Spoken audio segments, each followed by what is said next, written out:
Good afternoon, welcome to our review of the brand new Sega NP7280. This model is the replacement, or kind of the replacement, for the widely popular 9280. This model is similar in quite a few aspects, in that it's equipped with the same options for processors. We've got in this machine we've got the beast. We've got the 980X 6-core 12-thread, 12 megs of level 3 cache processor. It comes with 12 gigs of RAM. This does have triple channel memory. It's a modified X58 desktop board, so we do get the benefit of having triple channel memory like you do on the desktop. This particular machine, we've put two 500 gig 7200 RPM hard drives and RAID 0 on it. Of course, you could go SSD, or it even has 3 hard drive bays, so you certainly could go with another hard drive and get more space even in RAID 0. The hot thing about this, and the big thing, is that we're equipping this now, as the first time this has happened, with a desktop processor and a laptop with SLI GTX 480M graphics cards from NVIDIA. That's 2 gigs of RAM per card, and that's an SLI, and we'll talk a little bit about the performance of that later. We're just kind of letting you get a look at the machine here. It actually, in comparison to the 9280, I think is a lot more sleek machine.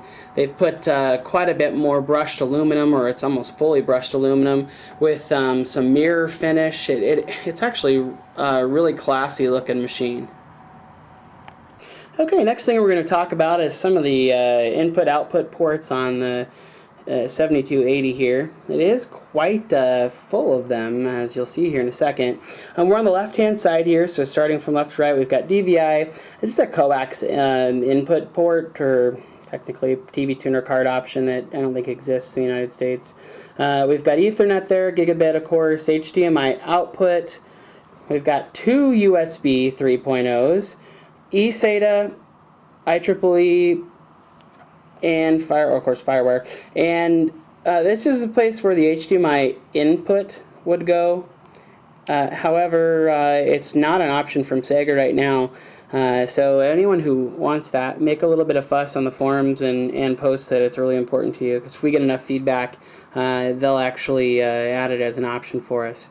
From a card reader standpoint here, we've got a 3-in-1 card reader. As you can see, we've got disk drive right underneath there on the bottom. We'll swing around the front. There isn't anything on the front except for a couple of indicator lights. We've got letting us know that we're plugged into power here, and our battery light indicator there. And we'll swing around to the other side here. Kind of notable, this is kind of cool. Our audio ports here, this is a true line in, and then we've got SPDIF output that doubles also as a surround sound, rear surround sound output as well for some of the speaker systems that are out there. We've got a microphone input and a headphone input.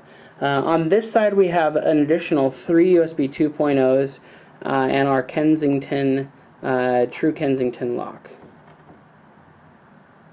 The next thing I want to talk about, just because it's pretty exciting, we just got back our 3D Mark Vantage score on this, and of course keep in mind this is configured about as well as you can, without putting some SSDs or something in here. We've got dual GTX 480Ms and a 980X, and as you can see, our 3D Mark Vantage score is nearly 2.5 times that of what any laptop we've tested has scored at. Now I understand there's some other laptop configurations out there that are going to score pretty well too, like the 8120. Now that it has dual 5870s, that should score well, but still we can't we can't believe it that it popped up that big of a score. That's pretty awesome. So you can expect some pretty incredible gaming results on this bad boy. Okay, next thing I'd like to talk about here is just kind of how the keyboard here looks, and the touchpad, and just the overall feel, fit, and finish of the laptop here. This is all brushed aluminum. We've got actually a pretty nice feeling keypad. These are pretty responsive. Of course, we've got a fingerprint reader there in the center. But overall, in comparison to some of the other touchpads that are out there, you got some that are a little nicer, some that aren't quite as nice as this, but this has a nice feel to it, and it's pretty responsive. Still brushed aluminum, a little bit of plastic here. We've got some speakers here and some vents. And you've got some, these of course are all touch-based here. We've got volume, Bluetooth, wireless, and webcam. You can turn the webcam on and off. We've got hard drive indicator, number lock, caps lock, and scroll lock there, and power button hiding out over here.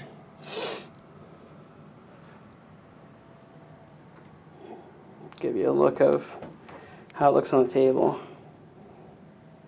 There, give you a look at what it looks like here in the dark now, the same keyboard we just looked at. You've got some cool lighting on the touchpad here, and these, of course, light up here. And then as we swing around to take a look at the back panel, it also looks pretty slick here. But you get just a nice, it's actually blue, and actually kind of a dark blue, but I don't think it's translating quite as well here to the camera as it does in person. But it's a very slick looking machine, especially in comparison to the 9280, which some complained was a rather plain looking box. You know, this isn't quite as plain as that is. They've jazzed it up here a little bit. Okay, next thing we'd like to do is just give you an idea of the size and scale of this laptop. It is big, which some would see as probably its main downfall. It's about 12.5 pounds and is pretty thick and big. It is a true desktop replacement. If you're looking for pretty much the most power that you can get for the money in a laptop, you have to be mobile. This is the daddy right here. This is where it's at. This is an Asus U45JC, and as you can see here, I'm trying to get a good shot here for you, that it's quite a bit bigger. And now granted, this is only a 14.1 inch. We'll just set it on top here. You can see an idea of its size, thickness. We'll sneak down here. You can take a look at that too. A little bit thicker. Granted, it's on a dolly, but or a Lazy Susan, but that's only adding about an inch.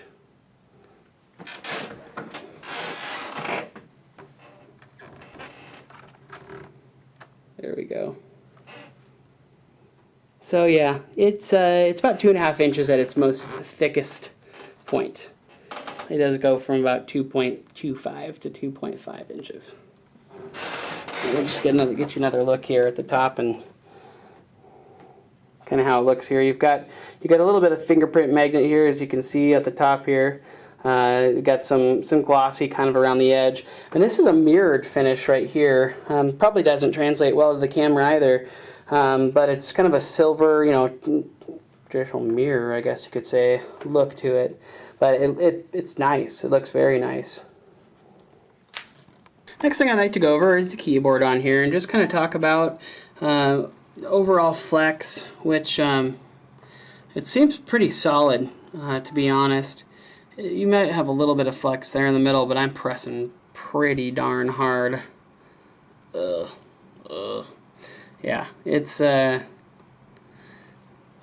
pretty good. From a typing standpoint, it's your standard Island Chiclet keyboard.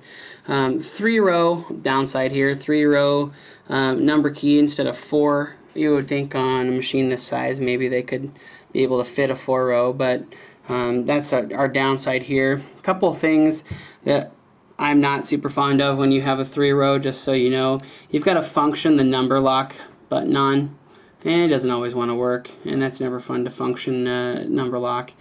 Other than that, that's about my only annoyance with the keyboard. Otherwise, it types well. It feels good on larger sized hands. And overall seem to be pretty responsive, unlike some other keyboards that we've seen here recently. Alright, because some of you have asked for it, we are going to give just a demonstration here quick of what the BIOS looks like and the options that we've got here. This is our main screen. Of course, we've got system memory and extended memory, our BIOS, notating that we've got 2 video cards in here. Under advanced, we've got some advanced chipset controls. Turn the Bluetooth on and off, Intel virtualization, hyper-threading on, CPU C-state, turbo boost, and fan control. Let's see what options we have under fan control. Full on or auto. Okay. We'll pop back here. We can SATA mode. We can either change between HCI and RAID. So no Windows XP, folks. Let's see, USB support, boot time, reset configuration data, power on boot beep, battery low alarm. Pop over to security here.